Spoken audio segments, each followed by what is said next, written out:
दूसरा है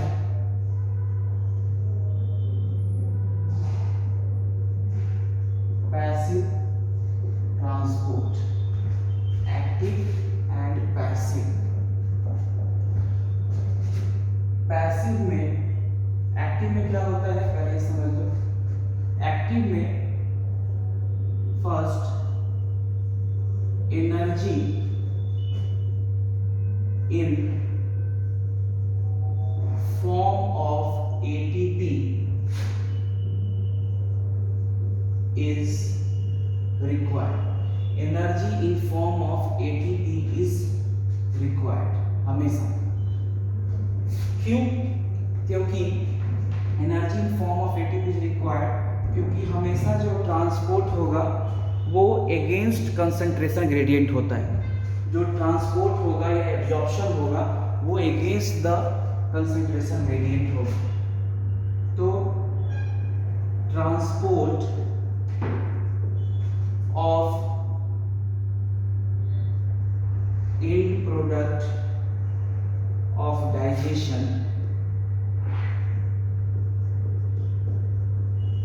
in product of digestion occurs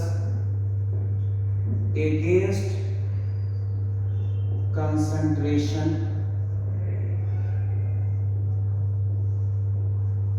gradient, against concentration gradient means from lower concentration to higher concentration। Clear? Passive में क्या है? Energy is not required. Clear? Energy is not required. इसके अब types कौन कौन से हैं? तो इसके टाइप्स हो गए, एक है simple diffusion, second osmosis and third is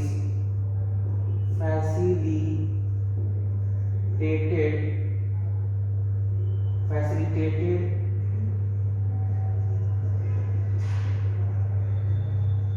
diffusion और facilitated transport। क्लियर? तीन टाइप्स हैं पैसिव ट्रांसपोर्ट के, यानी यहाँ पे किसी भी मेथड में एनर्जी नहीं लगेगी, energy is not required. Simple diffusion में क्या होगा? Simple diffusion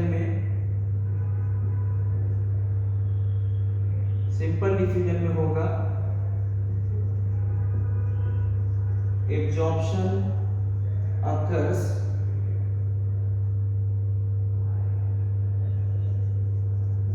along concentration gradient means from higher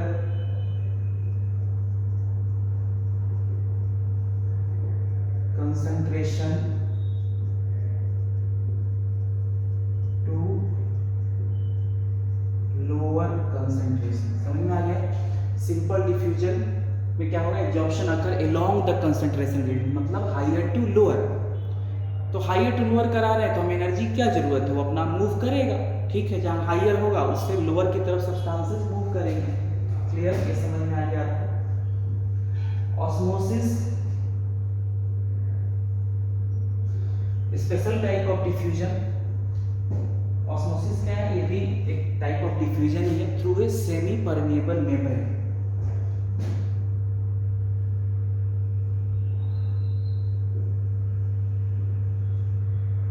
special type of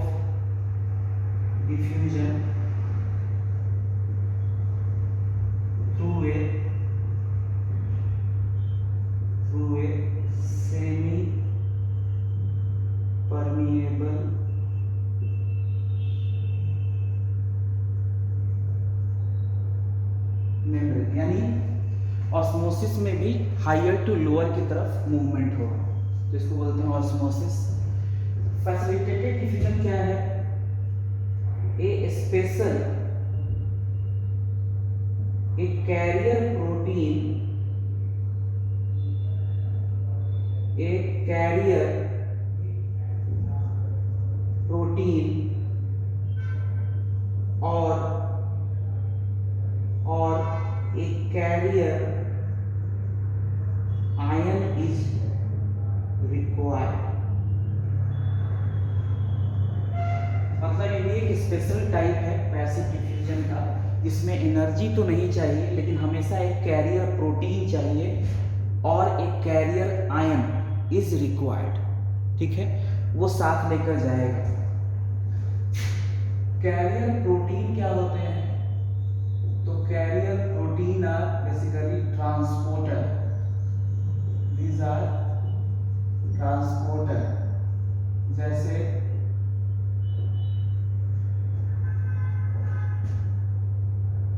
GLUT2 होते हैं, GLUT4 होगा, इस तरह से बहुत सारे ट्रांसपोर्टर है, ठीक है ना।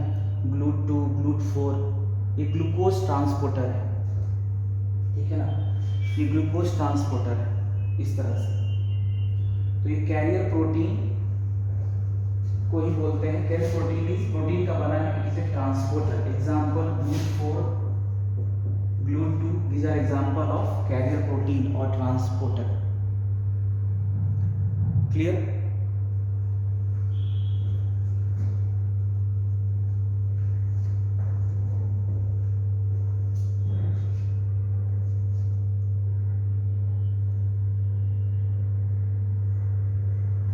यहां तक आपको समझ में आ गया?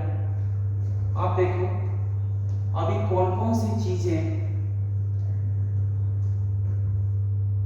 किस प्रोसेस से होती है एब्जॉर्ब, वो देखेंगे हम, ठीक है ना। तो इसको आप देख लेना, एक्टिव ट्रांसपोर्ट से क्या एब्जॉर्ब होगा, पैसिव ट्रांसपोर्ट से क्या एब्जॉर्ब होगा, ठीक है ना, वो एक बार हम लोग देख लेते हैं। क्लियर?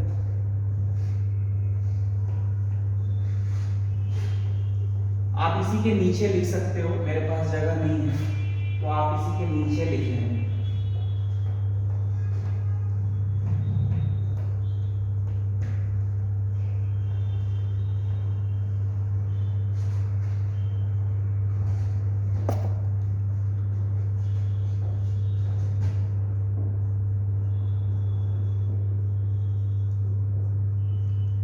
एक्टिव ट्रांसपोर्ट से क्या होगा, फिर सिंपल डिफ्यूजन से क्या होगा, एब्जॉर्ब,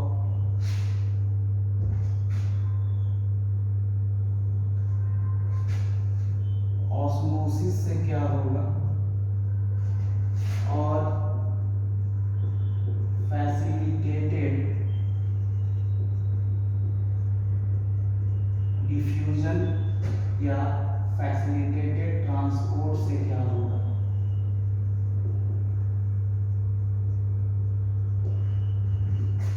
क्या ऑस्मोसिस से लिख लेना वाटर,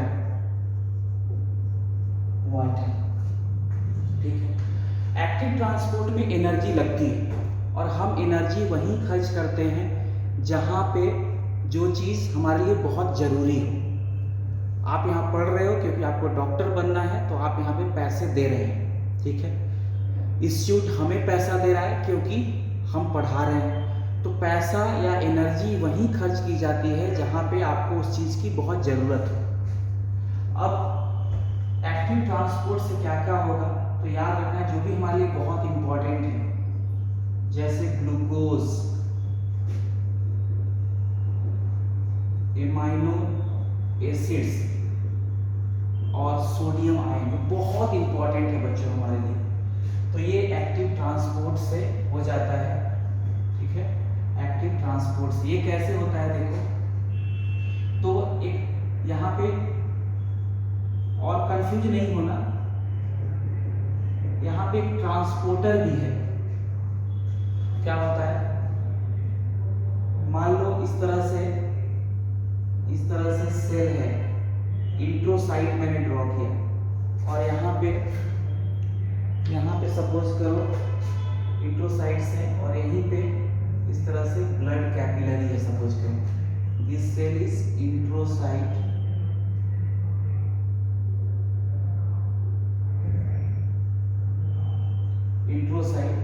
और ये है ब्लड। तो क्या होता है generally, S-GLUT1 is what, sodium dependent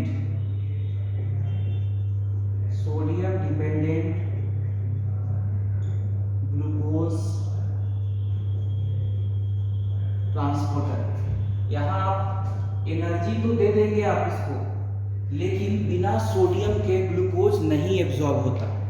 तो यहाँ पे बहुत डिटेल में है इसका मैकेनिज्म, वो नहीं बताना चाहता मैं, कभी आराम से टाइम मिलेगा तो बताऊंगा, ये जरूरी नहीं है इतना आप जानो, बहुत है। तो क्या है, बिना यहाँ एटीपी भी चाहिए और एक ट्रांसपोर्टर भी चाहिए, दिस ट्रांसपोर्टर भी चाहिए इस एक्टिव ट्रांसपोर्ट में। तो सोडियम प्लस ग्लूकोज, ठीक है ना, इसके थ्रू चले जाएंगे, एब्जॉर्ब हो जाएंगे GLUT1 के through. S-GLUT1 is sodium dependent glucose transporter, clear.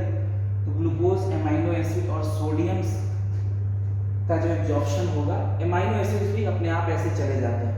तो इन तीनों का याद रखना है, एक्टिव ट्रांसपोर्ट। सिंपल डिफ्यूजन से क्या क्या याद रखोगे, तो फैटी एसिड्स, ग्लिसरॉल, ठीक है, ये याद रखना, प्लस फिर से सम अमाउंट, मेनली जो एब्जॉर्प्शन होता है ग्लूकोज और एमाइनो एसिड का, ये होता है बाय एक्टिव ट्रांसपोर्ट। मेनली कैसे होगा, एक्टिव ट्रांसपोर्ट से, ये याद रखना है ग्लूकोज का। लेकिन सम, ऐसे एनसीईआरटी लिखा हुआ है, some monosaccharide glucose, some monosaccharide like glucose, amino acid and chloride ion भी कैसे होगा, सिंपल डिफ्यूजन से। ये डिपेंड करेगा इनके कंसंट्रेशन पे, depends on concentration.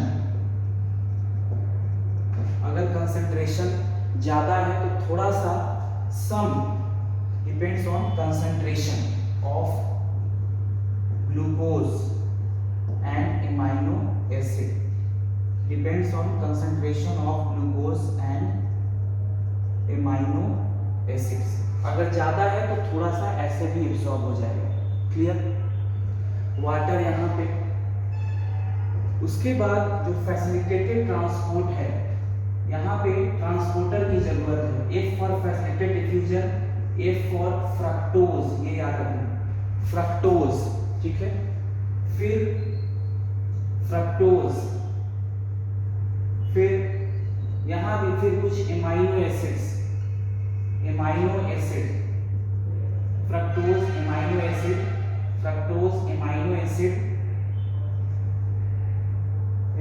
Acid by sodium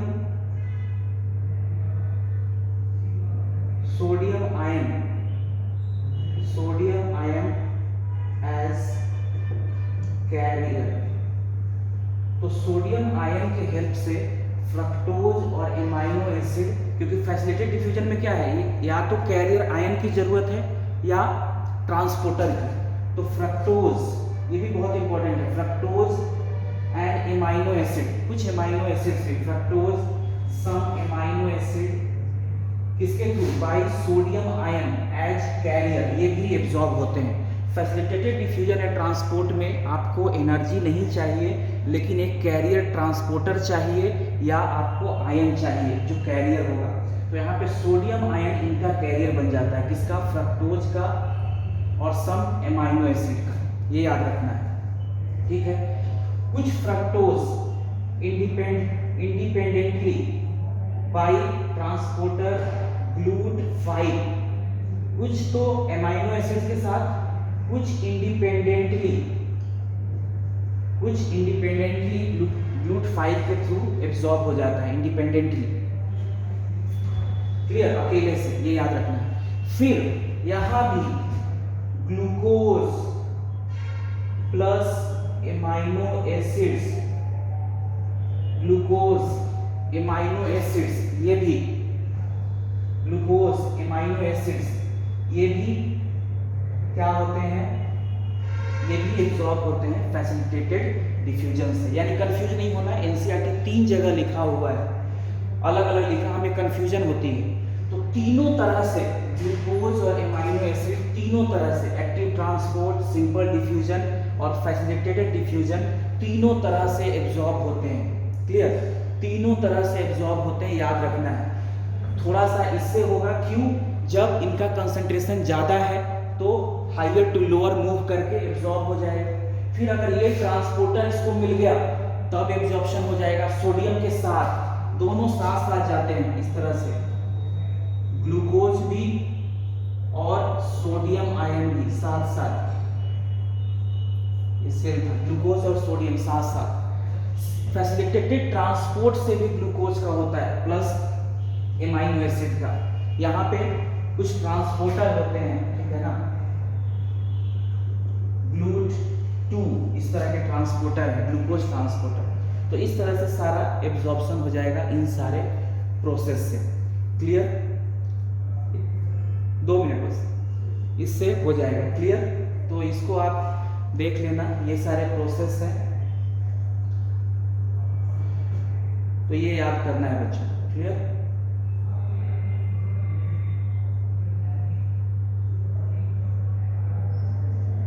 तो इस तरह से एब्जॉर्प्शन होता है। यहाँ पे एनसीईआरटी ने सोडियम आयन भी लिख दिया है, तो इस तरह से आप, लेकिन बेसिकली सोडियम आयन यहाँ पे एब्जॉर्प्शन होता है इसके थ्रू। यहाँ सोडियम भी लिखा हुआ है नई वाली एनसीईआरटी में। तो इस तरह से आपको ओवरऑल इन सबको याद करना होगा कि कौन कहाँ से, ग्लूकोज एमाइनो एसिड तीनों तरह से, और सारी चीज़ों को आप याद कर सकते हो। क्लियर, तो इतना याद करना है एब्जॉर्प्शन ऑफ फूड में। ओके।